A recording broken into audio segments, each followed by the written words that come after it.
published 1703 est, the 16th of December 2017, updated 1244 est, the 18th of December 2017. Tucked away among the winding lanes of the English Riviera sits an Edwardian country retreat that enjoys sweeping views over the coastline of Torbay. It is exactly the kind of place where Agatha Christie would have Hercule Poirot staying, a decidedly private and comfortable English house.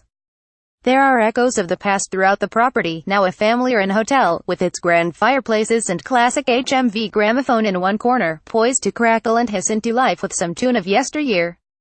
Orstone Manor in Maidencombe is owned by and Catherine Dolan, who are chefs and take pride in their food. Elephants are everywhere, painted and patterned rows on the dining room floor and on cupboard doors, while wooden figurines with trunks adorn shelves and side tables.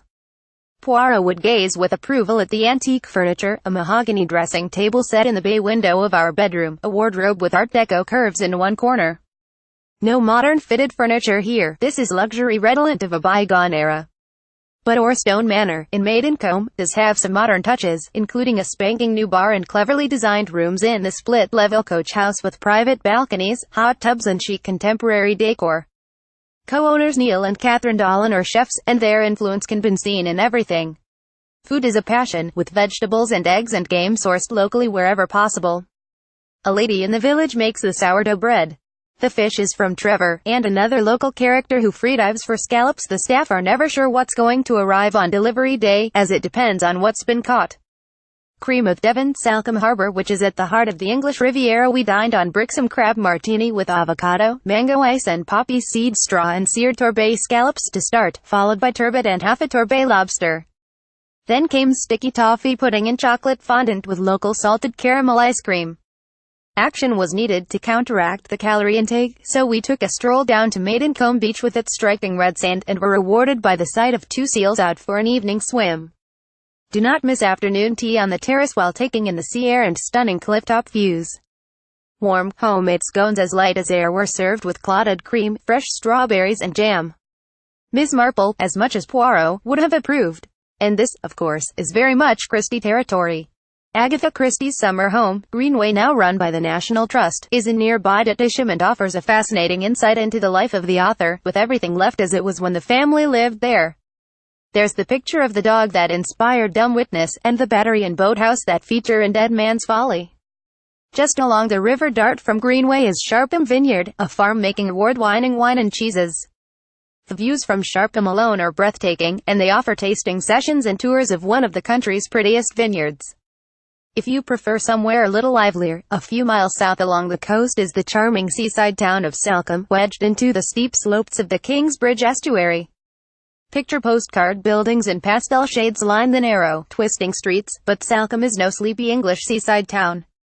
Getting from one end of Salcombe's main street to the other is like trying to swim up as you jostle with yachties shouting lunch instructions to meet on the pontoon, edge past the queue for delicious ice cream at the Salcombe Original Takeaway, and breathe in and squeeze up against a wall to avoid a passing 4x4. Beyond the hustle and bustle of the streets lies the open expanse of Salcombe Harbour, with boats bobbing on the waves, yachts racing out to sea and the ferry making a steady passage to unload holidaymakers onto the secluded beaches tucked away on the far side of the estuary. The Salcombe Harbour Hotel is an oasis of calm in this vibrant town, with seaside chic decor and expansive harbour views.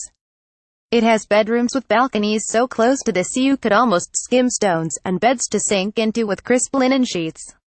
It's the small touches that make you feel you are in safe hands and can totally switch off.